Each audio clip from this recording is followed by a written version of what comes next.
നമസ്കാരം. വെളിച്ചം ചാനലിലേക്ക് സ്വാഗതം. 2026 ഫെബ്രുവരി 6 വെളുപ്പിന് 1:13 AM ശുക്രൻ രാശി മാറുന്നു, കുംഭം രാശിയിലേക്ക് വരുന്നു. കുംഭം രാശി എന്ന് പറയുന്നത് ശരീര സ്വക്ഷേത്രമാണ്. അപ്പോൾ അത്യാവശ്യം പവർ കൂടുതലാണ്. കാര്യം ശനിയും ശുക്രനും സുഹൃത്തുക്കളാണെന്ന് നിങ്ങൾക്കറിയാം. മിത്ര ഗ്രഹങ്ങളാണ്. അതിൽ തന്നെ ശനിയുടെ സ്വക്ഷേത്രം കുംഭവും മകരവുമാണെന്ന് നിങ്ങൾക്കറിയാം. അതിൽ തന്നെ കൂടുതൽ പവർ കുംഭൻ രാശിക്ക് തന്നെയാണ്. ഓക്കെ, അപ്പോൾ ആ രാശിയിലേക്ക് ശുക്രൻ വരുന്നു.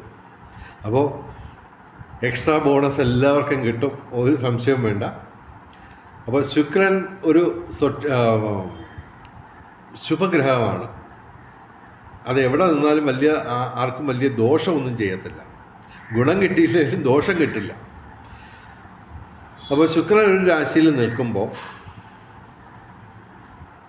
9 രാശിക്കാർക്കാണ് നേട്ടങ്ങളുണ്ടാവുക പൊതുവെ.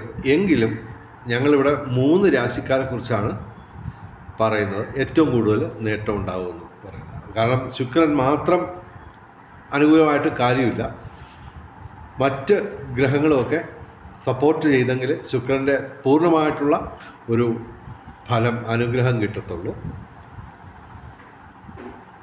അപ്പോൾ ഏറ്റവും കൂടുതൽ നേട്ടം ഉണ്ടാകുന്ന രാശിക്കാരൊക്കെയാണെന്ന് നമുക്ക് നോക്കാം. ഇതിപ്പോൾ ഫെബ്രുവരി 6 വെളുപ്പിന് 1:13 AM കുംഭൻ രാശിയിൽ വന്നു കഴിഞ്ഞാൽ ഏകദേശം മാർച്ച് 2 വരെയാണ് ഇത് അവിടെ തന്നെ നിൽക്കുന്നത്. അപ്പോൾ നമുക്ക് 3 രാശിക്കാരെ നമ്മൾ തിരഞ്ഞെടുത്തിട്ടുണ്ട്. അതിൽ തന്നെ ഈ 3 രാശിക്കാരിൽ 2 രാശിക്കാർക്ക് ഈ ദീർഘകാലം ഒരേ രാശിയിൽ തുടരുന്ന ഗ്രഹങ്ങളൊക്കെ 2 രാശിക്ക് കൂടുതൽ അനുകൂലമാണ്. ഓക്കെ, ഒരു രാശിക്ക് രാഹുവും കേതുവും അനുകൂലമാണ് ഈ കാലയളവിൽ.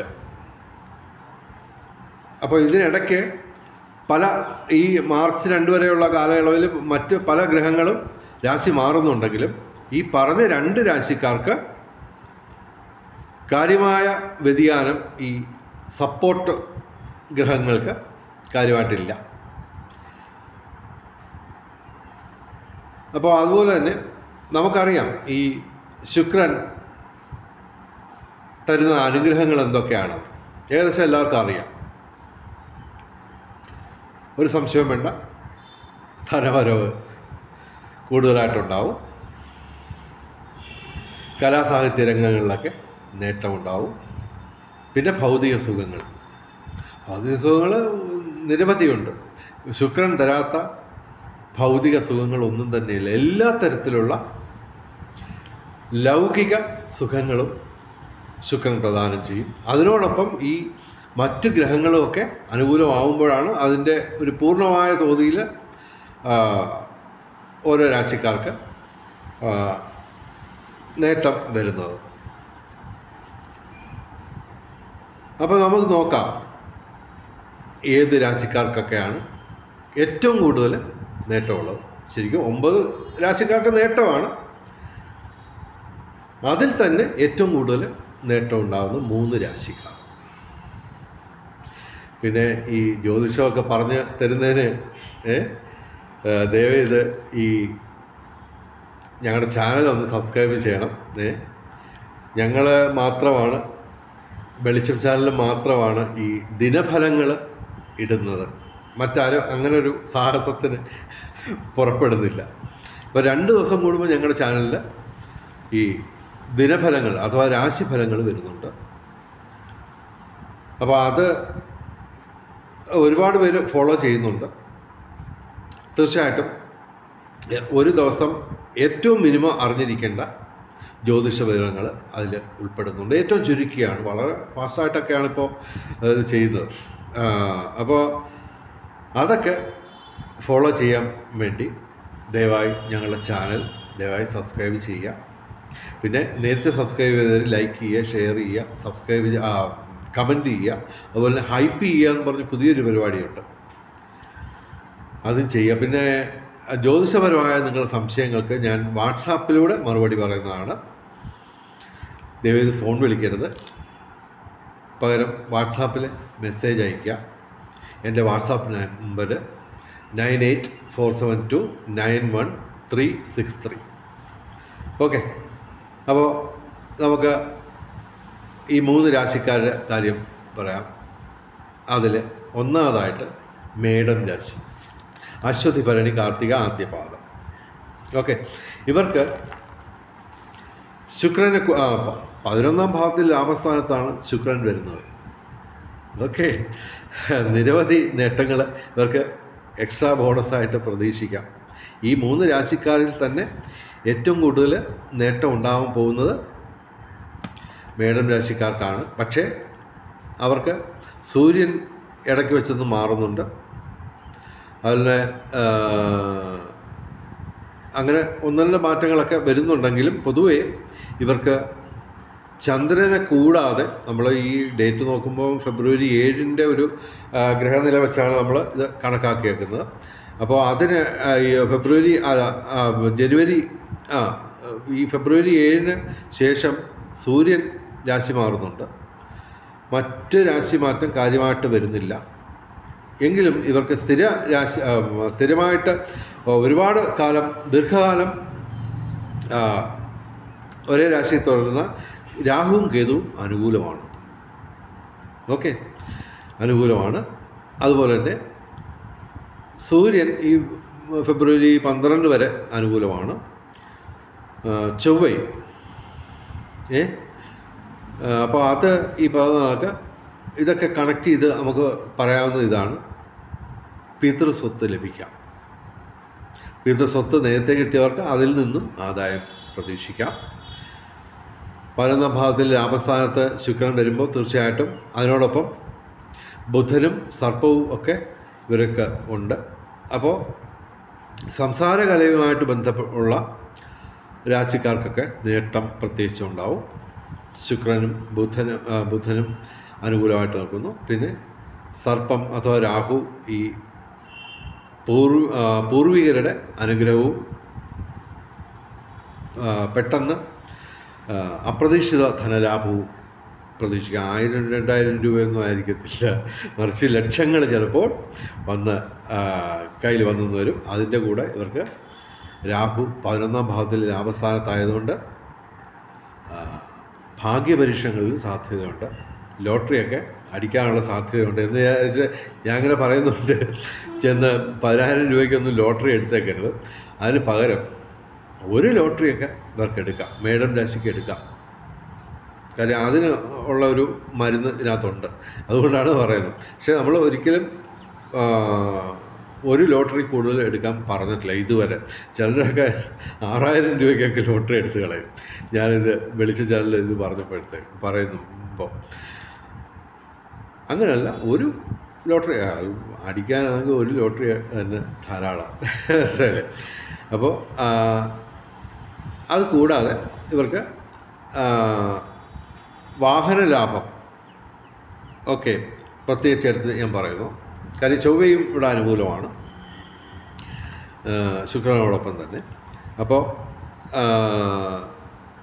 അത് മാത്രമല്ല, ചൊവ്വ ഇടയ്ക്ക് വെച്ചൊന്ന് മാറിയാലും 11ാം ഭാവത്തിലാണ് വരുന്നത്.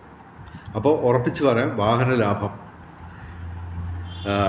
തീർത്ഥയാത്രകൾ, ഉല്ലാസയാത്രകൾ, ഇതൊക്കെ ഇവർക്ക് പ്രതീക്ഷിക്കാം മാർച്ച് 2 വരെയുള്ള കാലഘട്ടത്തിൽ.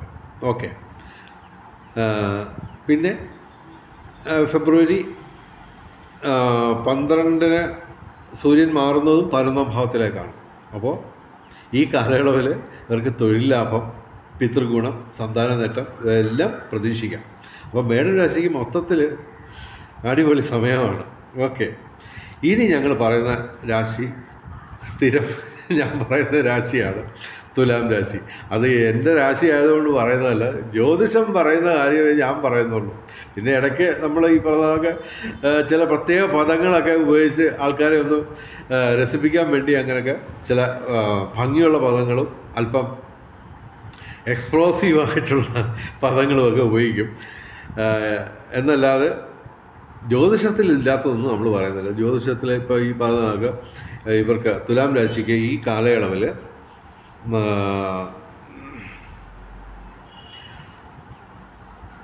രാഹു, കേതു, ശനി, വ്യാഴം, അതായത് ദീർഘകാലം ഒരേ രാശിയിൽ നിൽക്കുന്ന ഗ്രഹങ്ങളൊക്കെ അനുകൂലമാണ്. അതുകൂടാതെ ഇവർക്ക് 5ാം ഭാവത്തിൽ തന്നെ ശുക്രൻ വരുന്നു. അപ്പോൾ പിതൃസ്വത്തൊക്കെ ലഭിക്കാനുള്ള സാധ്യത. 5ാം ഭാവം ഈ പിതാവുമായിട്ട് ബന്ധപ്പെട്ടാണ്. സന്താനങ്ങൾക്ക് നേട്ടം വരും. ഓക്കെ, 5ാം ഭാവത്തിലാണ് തുലാം രാശിക്ക് ശുക്രൻ വരുന്നത്. അതുകൂടാതെ സർപ്പം അതോ രാഹു, അത് സൂചിപ്പിക്കുന്ന എന്താണ്? ഇതാണ് പൂർവികരുടെ അനുഗ്രഹം. അപ്പോൾ ഇവർക്കും അപ്രതീക്ഷിത ധനലാഭം ഉണ്ടാവാം. ഭാഗ്യപരീക്ഷകളിൽ സാധ്യതയുണ്ട്. ഞാൻ വീണ്ടും പറയുന്നത്, ഒരു ലോട്ടറി കൂടുതലൊന്നും എടുക്കരുത്. ഓക്കെ, പിന്നെ തീർച്ചയായിട്ടും ശനിയും വ്യാഴവും ഒക്കെ അനുകൂലമാണ്. അപ്പോൾ 5 ഗ്രഹങ്ങൾ, ചന്ദ്രനെ കൂടാതെ തന്നെ 5 ഗ്രഹങ്ങൾ ഇവിടെ ഈ ഫെബ്രുവരി 7 ഗ്രഹനില എടുക്കുമ്പോൾ അനുകൂലമാണ്. പിന്നെ അനുകൂലമായിട്ട് പല ഗ്രഹങ്ങളും ഇടയ്ക്ക് വന്നു ചേർന്നെന്ന് വരാം, പ്രത്യേകിച്ച് ചന്ദ്രൻ. ഓക്കെ, അപ്പോൾ അതുകൂടെ കൂടുമ്പോഴത്തേക്ക് 6 ഗ്രഹങ്ങളൊക്കെ വരും. അപ്പോൾ ചുരുക്കത്തിൽ തുലാം രാശിക്കും നേട്ടങ്ങളുടെ കാലമാണ്. ശുക്രൻ പൊതുവിൽ കിട്ടുന്ന അനുഗ്രഹങ്ങൾക്ക് പുറമെ ഞങ്ങൾ സൂചിപ്പിക്കുന്നത് പൂർവികരുടെ സ്വത്ത്, അതേത് രീതിയിലുള്ളതായാലും പൂർവികരുടെ അനുഗ്രഹം ഒക്കെ വരും. പിതൃസ്വത്ത് ലഭിക്കാം, പിതൃഗുണം, സന്താന നേട്ടം ഒക്കെ പ്രതീക്ഷിക്കാവുന്ന ഒരു കാലഘട്ടമാണ്. അതിനിടയ്ക്ക് ഫെബ്രുവരി 12 തൊട്ട് 5ാം ഭാവത്തിൽ സൂര്യൻ വരും ഇവർക്ക്. അപ്പോൾ ചുരുക്കത്തിൽ വലിയ മോശമല്ലാത്ത രീതിയിലുള്ള ഒരു നല്ല കാലഘട്ടമാണ് തുലാം രാശിക്കും ഈ ശുക്രൻ മാറുമ്പോൾ. പിന്നെ ഞങ്ങൾ പറയുന്ന രാശി എന്ന് പറയാം, തുലാം രാശി എന്ന് പറയുമ്പോൾ ചിത്തിര അവസാന 2 പാദം, ചോതി, വിശാഖം ആദ്യ 3 പാദം. ഓക്കെ, ഇനി ഞങ്ങൾ പറയുന്ന രാശി എന്ന് പറയുന്നത് ധനുരാശിയാണ്. ധനുരാശി എന്ന് പറയുമ്പോൾ മൂലം, പൂരാടം, ഉത്രാടം ആദ്യ പാദം. ഇവർക്ക് 3ാം ഭാവത്തിലാണ് ശുക്രൻ വരുന്നത്. 3ാം ഭാവത്തിൽ. ഓക്കെ, അപ്പോൾ മാനസികമായിട്ട് ഒരു ഉണർവ് ഉണ്ടാവും. പിന്നെ സഹോദരങ്ങളും സുഹൃത്തുക്കളുടെയൊക്കെ അവരുമായിട്ടുള്ള ബന്ധം ഊഷ്മളമാവും. പിന്നെ കുടുംബ സൗഖ്യം, ഇതൊക്കെ ഇവർക്ക് നേട്ടമാണ്. അതുകൂടാതെ ഫെബ്രുവരി 12 സൂര്യൻ അനുകൂലമായിട്ടാണ് ഇവർക്ക് മാറുന്നത്. അപ്പോൾ തൊഴിൽ ലാഭവും ഒക്കെ പ്രതീക്ഷിക്കാം. കൂടാതെ ഇവർക്ക് രാഹു, കേതു, വ്യാഴം തുടങ്ങി ഒരേ രാശിയിൽ ദീർഘകാലം നിൽക്കുന്ന ഗ്രഹങ്ങളും അനുകൂലമാണ്. കൂടാതെ ഇപ്പോൾ ഞാൻ പറഞ്ഞു സൂര്യനും അനുകൂലമായിട്ട് വരും. അപ്പോൾ ഇതിനിടയ്ക്ക് പല ചന്ദ്രനുമൊക്കെ കയറി വരുമ്പോഴത്തേക്ക് ഇവർക്ക് കൂടുതൽ നേട്ടമാണ്. അപ്പോൾ ഈ 3 രാശിക്കാർക്കാണ് ഏറ്റവും കൂടുതൽ നേട്ടം കിട്ടുക. ശുക്രൻ്റെ ഈ രാശി മാറ്റം കൊണ്ട് കുംഭൻ രാശിയിൽ, അതായത് ശനിയുടെ സ്വക്ഷേത്രത്തിൽ, അതായത് മിത്ര രാശിയിൽ ശുക്രൻ വരുന്നു. ഓക്കെ, അപ്പോൾ ഈ 3 രാശിക്കാർക്കാണ് ഏറ്റവും കൂടുതൽ നേട്ടം ഉണ്ടാകുന്നത്. ബാക്കിയുള്ള രാശിക്കാരും വിഷമിക്കുകയൊന്നും വേണ്ട. അവർക്ക് ഈ പറഞ്ഞ ചെറിയ രീതിയിലായാലും സംഭവം നേട്ടങ്ങൾ തന്നെ ഉണ്ടാവും. അതുമാത്രമല്ല, ശുക്രൻ ഒരു ശുഭഗ്രഹമാണ്. അപ്പോൾ അത് ആരെയും കൂടുതൽ ദ്രോഹിക്കത്തൊന്നുമില്ല. ചിലർക്ക് കാര്യമായ നേട്ടമില്ലെങ്കിലും ആർക്കും തന്നെ ഉറപ്പായിട്ടും പറയാം, ദോഷങ്ങളൊന്നും തന്നെ ആർക്കും വരില്ല. പ്രത്യേകിച്ച് ഗുരുതരമായ പ്രശ്നങ്ങളൊന്നും ആർക്കും വരില്ല ശുക്രൻ്റെ മാറ്റം കൊണ്ട്. ഓക്കെ, അപ്പോൾ വെളിച്ചം ചാനലിൻ്റെ മുഴുവൻ പ്രേക്ഷകർക്കും സർവകാര്യ വിജയം, സർവവിധ സൗഭാഗ്യം, രാജകീയ സുഖഭോഗങ്ങൾ, അപ്രതീക്ഷിത ധനലാഭങ്ങൾ, അപ്രതീക്ഷിത സൗഭാഗ്യങ്ങൾ ഇവ ഗുരുവായൂരപ്പൻ അനുഗ്രഹിച്ചു തന്ന് എല്ലാവരുടെയും ജീവിതത്തിൽ വെളിച്ചവും ഐശ്വര്യവും സമ്പൽ സമൃദ്ധിയും വന്നു ചേരട്ടെ എന്ന് പ്രാർത്ഥിച്ചുകൊണ്ട് വീഡിയോ അവസാനിപ്പിക്കുന്നു. നമസ്കാരം, ശുഭദിനം.